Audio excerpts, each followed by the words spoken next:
Bismillahirrahmanirrahim. Assalamualaikum warahmatullahi wabarakatuh. Masya Allah, Alhamdulillah. Hari ini sudah hari Jumat, waktunya belajar SKI ya. Masya Allah, Alhamdulillah. Iya, apa kabar kelas 5 Khadijah, Aisyah, Fatimah? Sehat selalu ya, mudah-mudahan, amin. Iya, mudah-mudahan keluarganya juga pada sehat semuanya ya, amin. Iya, Alhamdulillah. Hari ini setelah kemarin PTS Bu Ipa belum sempat menjelaskan ya. Insya Allah hari ini Bu Ipa jelaskan dulu tentang Perang Mu'tah. Perang Mu'tah yang ada kita berpikir lagi dengan pelajaran yang sebelumnya tentang Hudaybiyah. Kakak masih ingat dengan perjanjian Hudaybiyah ya? Perjanjian Hudaybiyah itu adalah perjanjian antara kaum muslimin pada saat itu sudah di Madinah dengan kaum kafir yang ada di wilayah Mekah pada waktu itu, dengan semua kaum kafir gitu ya. Nah, dalam perjanjian Hudaybiyah itu salah satunya dijelaskan bahwa ada gencatan senjata, artinya tidak ada peperangan antara kaum muslimin dengan kaum kafir selama 10 tahun. Masya Allah. Nah, itu ketika perjanjian Hudaybiyah itu sekitar 6 Hijriah, 2 tahun berikutnya apa yang terjadi? Ya, 2 tahun berikutnya ternyata ada sesuatu yang berbeda. Ternyata terjadi pelanggaran ya, Masya Allah. Apa yang dilakukan selama 10 tahun ini, dari tahun ke-6 itu Rasulullah memanfaatkan untuk mengirimkan surat kepada seluruh wilayah di dunia ini yang dekat-dekat dengan wilayah Arab Saudi. Itu adalah himbauan untuk ajakan untuk masuk agama Islam. Surat-surat itu disampaikan ke beberapa wilayah, mau itu di benua Afrika, mau itu ke wilayah utara Jazirah Arab ya. Termasuk salah satunya itu adalah wilayah-wilayah dekat yang mungkin sekarang kita kenal dengan adanya wilayah-wilayah negara-negara Irak, wilayah negara Syria dan lain sebagainya. Itu semua wilayah-wilayah itu ya, yang Timur Tengah itu semuanya diberikan surat. Nah, tetapi pada saat itu sudah ada masuk kekuatan Romawi ya, kerajaan Romawi dari wilayah Yunani, wilayah Eropa. Romawi itu memperlebar sayapnya untuk bisa sampai ke wilayah Timur Tengah. Mereka sudah sampai kepada wilayah Jordania, menguasai situ ya. Nah, apa yang terjadi pada saat itu kalian mungkin hafal lagi dengan bagaimana kisah kaum Yahudi yang ada di wilayah Madinah yang mereka kemudian memberontak dan mereka bersekutu dengan wilayah-wilayah lainnya. Di antaranya dikisahkan ada salah satu suku Ghassan yang wilayah utara dari Madinah, wilayah utara dari Saudi Arabia. Ghassan ini kemudian bersekutu dengan orang-orang Romawi. Mereka bersekutu untuk menjatuhkan umat Islam yang ada di sekitar Saudi Arabia ya. Kalau kakak lihat di atlasnya ya, di atlas ini kebetulan Bu Ipa pegang buku kelas 3 juga ya. Di sini ada ini Saudi Arabia, yang kuningnya ini Saudi Arabia. Di sini ada Irak, Jordania itu di wilayah utara. Nah, perang Mu'tah terjadi di wilayah Jordania. Ya, jadi suku Ghassan itu sudah menunggu di sana. Ya, mereka sudah menunggu dengan pasukan Romawinya itu sekitar 200.000 tentara. 200.000 tentara. Berapa pasukan Islam yang disiapkan? Rasulullah pada saat itu mempersiapkan 3 pasukan. Ya, sebelum berangkat sudah dipersiapkan 3 pasukan. Yang pertama pasukan yang dipimpin oleh Zaid bin Haritsah. Siapa Zaid bin Haritsah? Anak angkat Rasulullah. Pintar, ada yang masih ingat Zaid bin Haritsah ya. Jadi Zaid bin Haritsah ini adalah salah satu jagoan perangnya Rasulullah ya, dengan pedangnya, jagoan perangnya Rasulullah. Nah, Rasulullah mengamanahkan pemimpin utamanya itu Zaid bin Haritsah ini memberikan 3.000 pasukan, 3.000 tentara, bukan 3.000 pasukan, 3.000 tentaranya. Kalau tadi Romawi berapa? 200.000. Jadi berapa? Seperberapa? 7 kali lipat ya, Masya Allah, jumlahnya hampir 7 kali lipat. Jadi 1/7-nya umat Islam itu hanya 1/7-nya. Setengahnya aja enggak, cuma 1/7-nya. 3.000 dengan 200.000 jauh banget ya kayak. Iya. Zaid bin Haritsah, ketika Rasulullah membuat pasukan ini, kata Rasulullah, kita akan membuat dengan 3 pasukan. Yang pertama dipimpin oleh Zaid bin Haritsah. Apabila Zaid bin Haritsah nanti gugur ketika melawan pasukan, maka akan dipimpin oleh Ja'far bin Abu Thalib.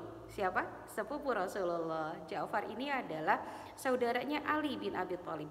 Dan Ja'far ini salah satunya itu adalah yang memiliki wajah yang paling sama dengan Rasulullah ya, selain Husain ya, cucunya Rasulullah. Jadi Rasulullah itu mempunyai beberapa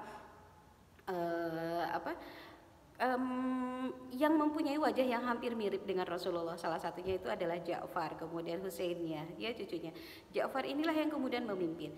Kata Rasulullah, kalau Ja'far juga ternyata gugur, maka dipimpin oleh Abdullah bin Rawahah. Ini yang kemudian Rasulullah amanahkan sebelum berangkat perang. Apa yang terjadi? Ini Rasulullah kan bisa melihat, sudah tahu di masa yang akan datang itu seperti apa. Jadi ketika pasukan itu sudah diberangkatkan oleh Rasulullah menuju wilayah utara dan bertemu dengan pasukan dari Romawi dan tentara Ghassan itu di wilayah Jordania atau di wilayah Ghassan di daerah situ, itu terjadi perang. Pada saat Zaid bin Harithah memegang bendera perang ya, bendera pemimpin pasukan itu dikisahkan bahwa tangannya itu terputus, kemudian dipindahkan bendera perangnya itu ke kanannya. Apa yang terjadi sampai kemudian memang banyak sekali tebasan, banyak sekali tusukan pedang sama tombak yang ada di wajah badan dari Zaid bin Harithah ini sampai kemudian gugur.